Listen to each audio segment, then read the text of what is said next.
अस्सलामुअलैकुम वरहमतुल्लाहि वबरकातुहू। Today's video is for parents. सारे पेरेंट्स का एक ही कंसर्न है, उनके बच्चे का behaviour, child behaviour and the solution for the child behaviour. अब बच्चे के बिहेवियर को कैसे समझा जाए और उसे समझ के उसके ऊपर कैसे काम किया जाए। हर बच्चा डिफरेंट बिहेव करता है। Every child is different and every child behaves differently. Now, what is the first step to understand the behavior of the child? पहले हमें समझना पड़ेगा कि बच्चा कैसे बिहेव कर रहा है। समटाइम्स क्या होता है, बच्चे बहुत ज़्यादा टेंट्रम्स थ्रो करते हैं, समटाइम्स वो बहुत ज़्यादा रोते हैं, समटाइम्स वो हमारी बात बिल्कुल नहीं सुनते हैं, समटाइम्स वो पूरा दिन मोबाइल देखेंगे, कभी वो पूरा टाइम खेलने के लिए बाहर जाएंगे, कभी वो स्कूल जाने के लिए मना करेंगे, कभी वो आपकी बात नहीं सुनेंगे, जो भी आप बोलेंगे हमेशा उसका ऑपोजिट करेंगे। तो ये सारी चीज़ें हो रही है, तो हमें उसको पहले समझना पड़ेगा कि this is the behaviour of the child. अब बच्चा मिसबिहेव नहीं कर रहा है, हम बच्चे को बोल देते हैं आप बहुत बदतमीज हो, नहीं, बच्चा मिसबिहेव नहीं कर रहा है, ये बच्चे का एक्शन है जिससे वो हमें कम्युनिकेट कर रहे हैं। जब हम बात करते हैं तो हम क्या करते हैं, एक दूसरे से बात करके कम्युनिकेट करते हैं, ओके। बट छोटे बच्चे क्या करते हैं, वो हर चीज़ों को एक्सप्रेस नहीं कर पाते थ्रू देयर वर्ड्स, तो वो अपने एक्शंस के साथ उस चीज़ों को हमारे तक पहुंचाने की कोशिश करते हैं। जब समटाइम्स अगर किसी बच्चे को भूख लगी है, जैसे कि स्मॉल बेबी होते हैं, उनको भूख लगती है तो वो क्या करते हैं, रोते हैं, बिकॉज उन्होंने अभी सीखा ही नहीं है बोलना। तो इसी तरीके से जो बच्चे होते हैं 4 साल 5 साल 6 साल या प्राइमरी लेवल के जो बच्चे होते हैं, वो क्या करते हैं, अपने एक्शंस के थ्रू हमें बताते हैं कि वो चाहते क्या है। वो टेंट्रम्स थ्रो करते हैं, वो चीज़ों को नहीं समझ पाते हैं, और हम भी as a parent what is our duty, हम क्या करना चाहिए, आज के वीडियो में हम लोग वो देखें। ओके, अब हमने ये देख लिया है कि बच्चे बिहेव क्या करते हैं, हमें बच्चे का बिहेवियर पैटर्न समझ में आ गया। कभी हमारा बच्चा रो रहा है, कभी टेंट्रम्स थ्रो कर रहा है, कभी वो चिल्ला रहा है जोर जोर से, कभी वो हमारी बातें नहीं सुन रहा है, कभी उसे भूख लगी है।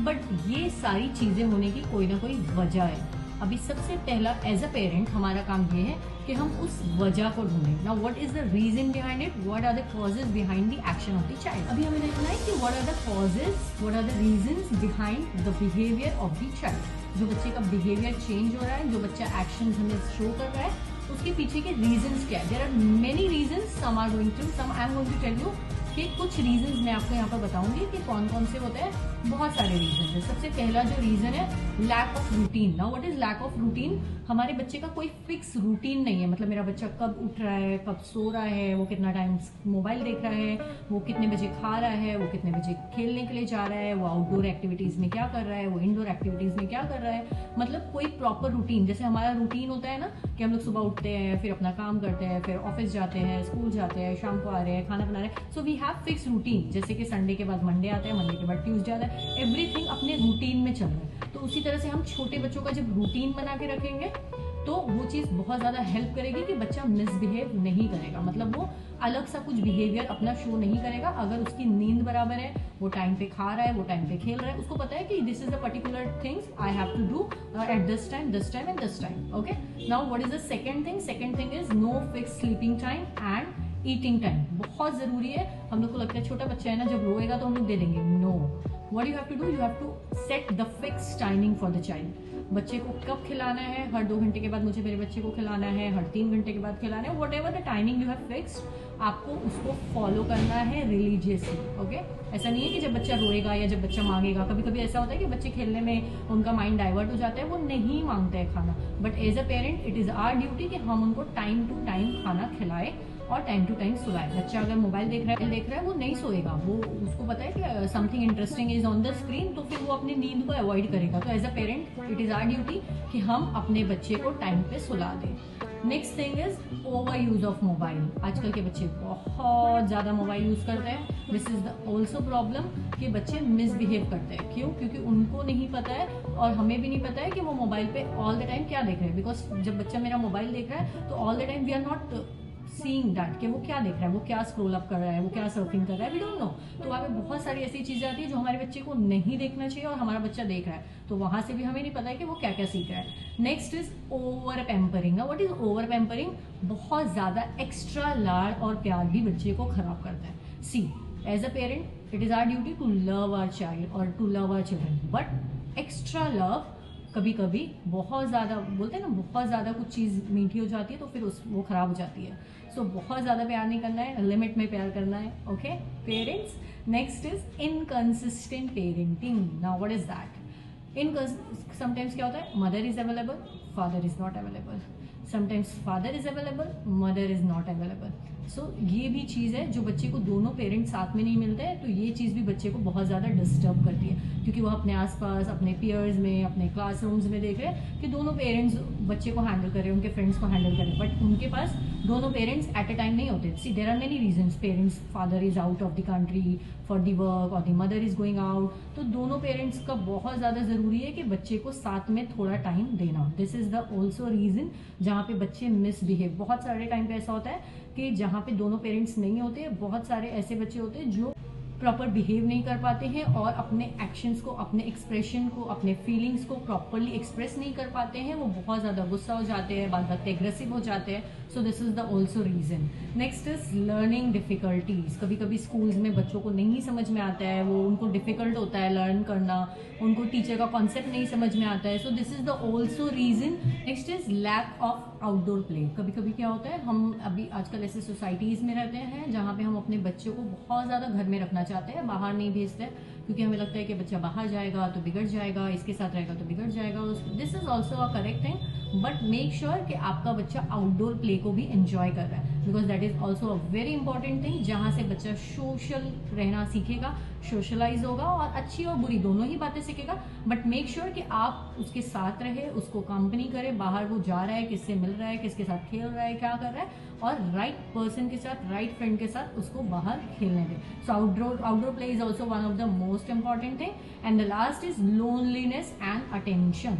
बच्चे को कभी कभी बहुत ज़्यादा अकेलापन फील होता है और वो अटेंशन ग्रैब करने के लिए ऐसा करते हैं। ठीक है, कभी कभी आपने देखा होगा कि जो स्मॉल छोटे बच्चे होते हैं, अगर हम थोड़ी देर के लिए वहाँ से अटेंशन उनकी तरफ से हटा दें तो वो कुछ ऐसा करेंगे ताकि उनकी अटेंशन, जो उनकी हमारी अटेंशन है, जो उनकी तरफ चली जाए। सो this is the also thing, जब बच्चे टेंट्रम्स थ्रो करते हैं या गुस्सा करते हैं, रोते हैं, तो ये भी एक रीज़न होता है कि वो हमारी, और एज अ जो हम पेरेंट्स हैं, वो अपने पेरेंट्स की अटेंशन ग्रैब करना चाहते हैं। Okay, now for the parents I will give you a solution, how can you handle this. आप अपने बच्चे का मिसबिहेवियर कैसे हैंडल कर सकते हैं।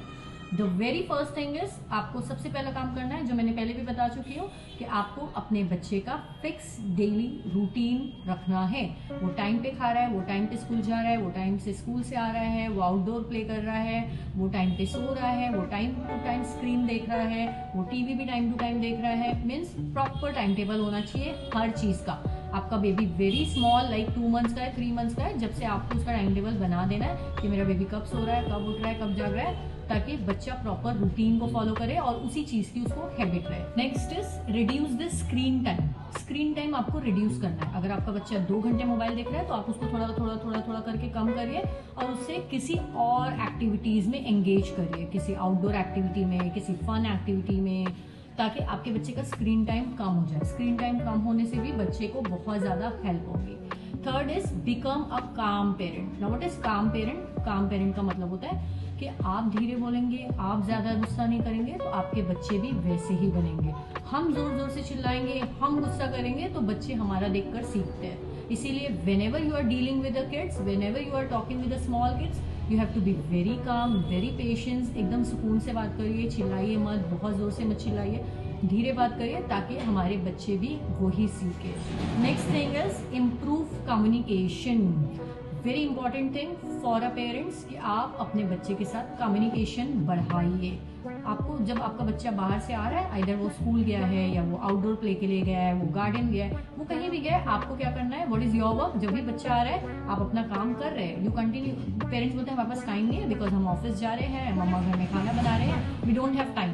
बट आपको एज अ पेरेंट आपका काम करते करते very simple 3 to 4 questions you have to ask your child. बेटा हाउ वाज योर डे, कैसा था आपका दिन, क्या किए आपने आज स्कूल में, अच्छा आप गार्डन गए थे, कौन कौन मिला था, आपने कौन से गेम्स खेले। This are the small simple things you have to communicate with your child. Okay, okay, next is give positive attention. अपने बच्चों को अटेंशन दीजिए। आप अपने शेड्यूल में बिजी हैं, आप वर्किंग है, आप हाउस वाइफ है, फादर इज वर्किंग है, या फिर वो आउट ऑफ कंट्री रहते हैं, बट जब भी हम अपने बच्चे के साथ हैं, मेक श्योर कि पूरे दिन में एटलीस्ट 20 मिनट्स हम अपने बच्चों के साथ बैठे, उनके साथ कोई फन गेम खेले, उनके डेली रूटीन के बारे में बात करें, उन्हें कोई स्मॉल शॉर्ट स्टोरीज सुना दे। So these will make a child feel important. Okay, वो उसे इम्पोर्टेंस फील करवाएगा, बच्चों को लगेगा कि हाँ हम घर में कुछ है। Okay, so this they love. Okay, they will share all these with their friends, उनको बहुत अच्छा लगता है ये। Teach them emotional vocabulary. Emotional vocabulary क्या होती है? जब बच्चे को कुछ एक्सप्रेस करना है तो वो कौन से अल्फाजों का इस्तेमाल करे, कौन से वर्ड्स को यूज करे, बच्चे को वो करना आना चाहिए। जैसे कि हमें बच्चों को सिखाना है, I am sad, I am happy, I am confused, I am scared. बच्चे को अगर डर लग रहा है, आई नीड हेल्प, मुझे आपकी हेल्प की जरूरत है। तो आपको ये सारे वर्ड्स बच्चे को सिखाने हैं और उनको बताने हैं कि आपको इन वर्ड्स को यूज कब करना है। Next is, as I told you, कि दोनों पेरेंट्स का साथ में रहना और साथ में वक्त देना, मतलब वंस इन अ 15 डेज और वंस इन अ मंथ दोनों पेरेंट्स बच्चे को साथ में लेके कहीं गार्डन चले जाए, कहीं पार्क चले जाए, या कोई छोटा सा उसका फेवरेट कार्टून देख ले। So this things are going to help. और वो एक जो फैमिली इंगेजमेंट होता है वो बच्चे को बहुत, क्योंकि जब हैप्पी पेरेंट्स होते हैं तो ऑफकोर्स बच्चा हैप्पी होता है। Next is reward for the good behaviour. अगर बच्चे ने कुछ अच्छा किया है तो उसको अप्रिशिएट करिए, उसको रिवॉर्ड दीजिए। Now what you can give in the reward, आप उसको स्टार दे दीजिए, आप उसको एक छोटी सी चॉकलेट दे दीजिए, लेकिन उसको अप्रिशिएट करिए। आप उसको बोलिए वेरी गुड बेटा, well done, you did a good job, I am proud of you, I appreciate your hard work. So ये सारे जो अल्फाज होते हैं ना, ये बच्चों को बहुत ज़्यादा कॉन्फिडेंस बिल्ड करते हैं। Okay, so this was a part 1 of the video. Will see you in the next part. Bye bye.